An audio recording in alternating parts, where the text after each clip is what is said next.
ఒక విషయాన్ని మనం గుర్తుపెట్టుకోవాలి. దేవుని సన్నిధిలో నుంచి లేదంటే దేవుని నుంచి మనల్ని దూరపరిచేటువంటిది ఏంటి? లోకానుసారమైన కార్యాలు.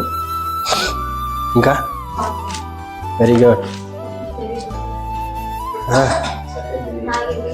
మొబైల్ అంటారా? దేవునికి ఇస్తాం.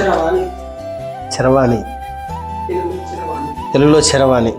ఓకే ఓకే, దేవునికి మహిమ కలుగును గాక. మీరు చెప్పిన సమాధానాలన్నీ కూడా 100% కరెక్ట్. వాస్తవమైనటువంటి మాటలే మీరందరూ పలికారు. హల్లెలూయా.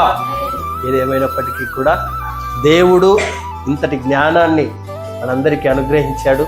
దానిని బట్టి ఒకసారి మన దేవునికి స్తోత్రం చేద్దామా? హల్లెలూయా. సమస్త మహిమ దేవునికి కలుగును గాక. నేను మీకు ఒక వాక్యాన్ని చూపెడతాను, దయచేసి తీసుకునండి. సామెతల గ్రంథము 26వ అధ్యాయము 11వ వచనాన్ని ఒకసారి మనం చదువుదాం గట్టిగా. సామెతల గ్రంథం 26వ అధ్యాయము 11వ వచనం. సామెతల తన మూఢతను మరలా కనపరచు మూర్ఖుడు కక్కిన దానికి తిరుగు కుక్కతో సమానం. ఇంకోసారి చదవండి ఒకసారి. తన మూఢతను మరలా కనపరచు మూర్ఖుడు కక్కిన దానికి తిరుగు కుక్కతో సమానుడు. హల్లెలూయా. ఇదేంద్రా కుక్క గిక్క మాట్లాడుతున్నారు పాస్టర్ గారు అనుకుని బాధపడద్దు.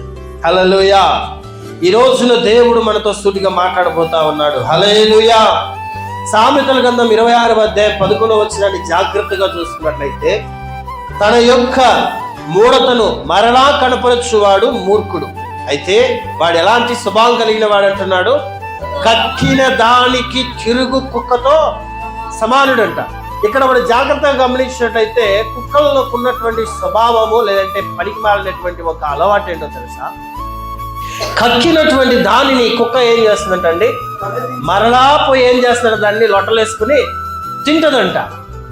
ఇలా తింటున్నటువంటి కుక్కతో ఎవరిని పోలుస్తూ ఉన్నాడు అని మనం జాగ్రత్తగా చూసుకుంటే, బాగా వాక్యం వినండి. జనవరి మాసం లేదంటే డిసెంబర్ 31st నైట్ మీరందరూ వాగ్దానాలు తీసుకున్నారు. వాగ్దానాలు తీసుకున్న తర్వాత ఒక నిర్ణయం తీసుకున్నారు. ఇక మీదట నేను పాపము చెయ్యను, ఇక మీదట నేను పరిశుద్ధంగా బ్రతుకుతాను, ఇక మీదట నేను క్రీస్తువలే ఉంటాను, ఇక మీదట నేను యేసు ప్రభుల వారు చెప్పిన బాటలో అడుగులలో నేను నడుస్తానని ఒక నిర్ణయం తీసుకున్నా. అవునా?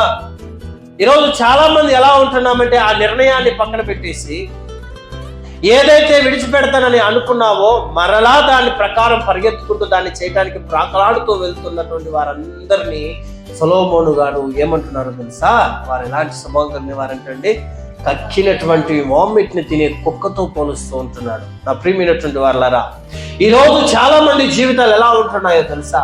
దేవుని మందిరానికి వచ్చి దేవుని ఆరాధిస్తూ దేవుని స్థలంలో ఎదుగుతున్నటువంటి క్రైస్తవులుగా ఉన్నవారే, పేరు పెట్టబడినటువంటి వారే, మేము భక్తులం, మేము విశ్వాసులం, దేవుని ఆరాధిస్తూ ఉన్నాం, జీవము కలిగిన దేవుని స్తుతిస్తూ ఉంటున్నామని చెప్పుకున్నటువంటి వారే మరలా వాళ్ళు చేసినటువంటి పాపాల వైపు మందిరానికి వచ్చినప్పుడు ఒకలాగా, మందిరం నుంచి బయటకు వెళ్ళినప్పుడు ఒకలాగా జీవించే విధానాలు చాలా మంది జీవితాల్లో ఉంటూ ఉన్నాయి.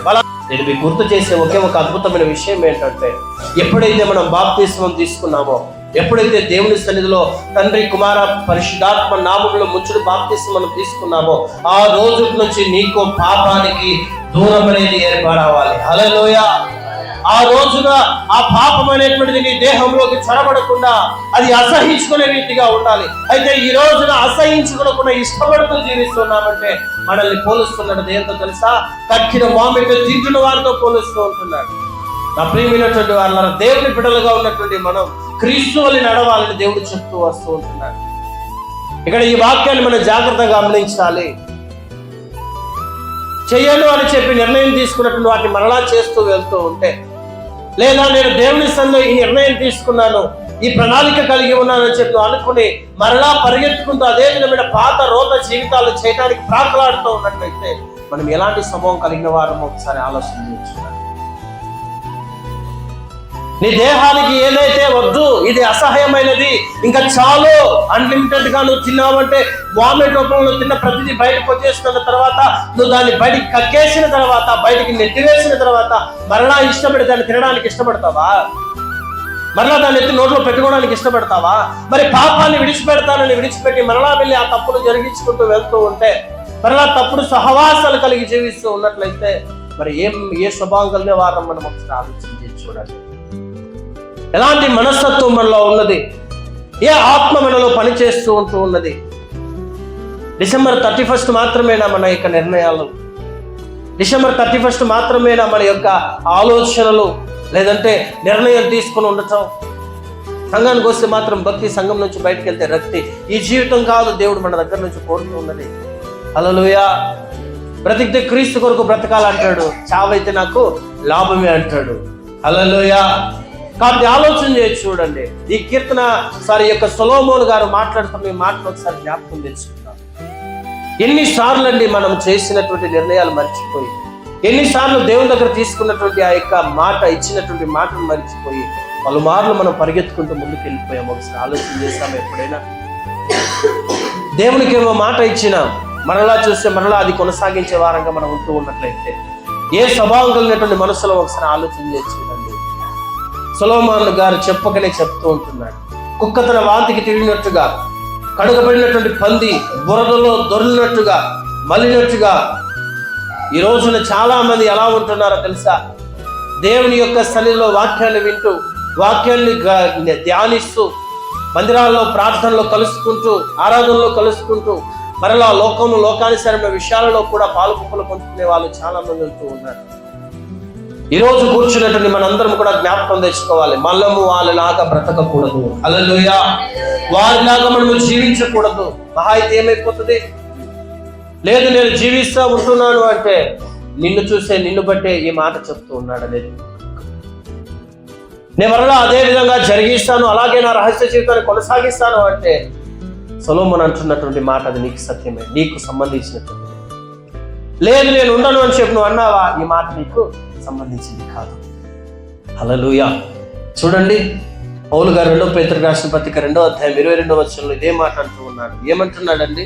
పాపం చేసే మనుషులకు, మాట మీరి ఆజ్ఞను అతిక్రమించి జీవించేటువంటి మనుషులు ఎలాంటి స్వభావం కలిగిన వారు అంటున్నాడంటే, చూడండి 2వ పేతురు రాసిన పత్రిక 2వ అధ్యాయము 22వ వచనాన్ని ఒకసారి మనం తీసుకుంటాం. కుక్క తన వాంతికి తిరిగినట్టును, అడ్డుగబడిన పంది దొర్లనట్టును, మళ్ళినట్టును అన్న నిజమైన సామెత చొప్పున వీరికి సంభవించేది. అలా ఏమండి, పందికి పాన్స్ పౌడర్ వేసి బాగా కడిగి అలా వీధుల్లో తీసుకుంటూ అలంకరించుకుని అందరికి చూపించుకోద్దాం అనుకుంటే పంది బుద్ధి ఏమి మరలా బురదలో పడిపోతుంది. అవునా? కుక్కను కక్కినటువంటి వామిట్ మనసులమైనటువంటి మనం అసహించుకుంటామా లేదా? ఒకసారి మనం కక్కేసినాము అంటే మరలా కక్కిన దాన్ని మనం తినడానికి ఇష్టపడతామా? మరి దేంతో పోలుస్తాడో చూడండి పాపాన్ని. నువ్వు పాపం చేయనని చెప్పి మాట ఇచ్చి బయటికి వెళ్ళి మరలా అదే తప్పు చేస్తూ ఉన్నావు అంటే నువ్వు కక్కిన దాన్ని మరలా నువ్వు తింటున్న మనిషితో సమానం, కుక్కతో సమానమే. ఈ మాట వినటానికి చాలా బాధాకరంగా ఉండొచ్చు, లేదంటే కోపం వచ్చే రీతిగా ఉండొచ్చు, కానీ సత్యం ఇది. హల్లెలూయా. నేను దేవుని దగ్గర ఒక నిర్ణయం తీసుకున్నా, ఈ సంవత్సరం నుంచి పాపం చేయనయ్యా, పాప భూయిష్టమైన కార్యాలు చేయను, పాపాన్ని ప్రేరేపించే, పాపంలో పడగొట్టేటువంటి స్నేహాలు నేను చేయనని చెప్పి నిర్ణయం తీసుకున్నా. నీవు మరుసటి రోజే పరిగెత్తుకుంటూ పాప కార్యాలు చేయడానికి పాప స్నేహితులతో చేరిపోయి నీ జీవితాన్ని కొనసాగిస్తూ ఉన్నావు అంటే నువ్వు దేంతో సమానంగా ఉన్నావు ఒకసారి ఆలోచన చేసి చూసావు. ఈ మాట మనకు చాలా బాధను కలిగించొచ్చేమో, లేదా ఈ మాట మనకు కోపం తెప్పించొచ్చేమో, కానీ తప్పదుగా దేవుడు హెచ్చరిక చేస్తున్నాడు. హల్లెలూయా.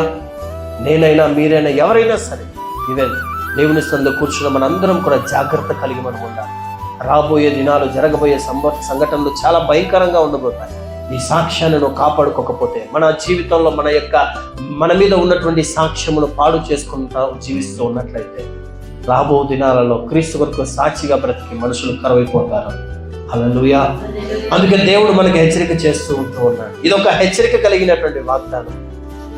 ఒక విషయాన్ని దేవుడు మనకి హెచ్చరికగా చెప్తూ ఉంటున్నాడు. అమ్మా, ఎవరైనా సరే మనం తీసుకునే నిర్ణయం ఏదైతే ఉందో దాన్ని పట్టుకుని ముందుకు వెళ్ళిపోదాం.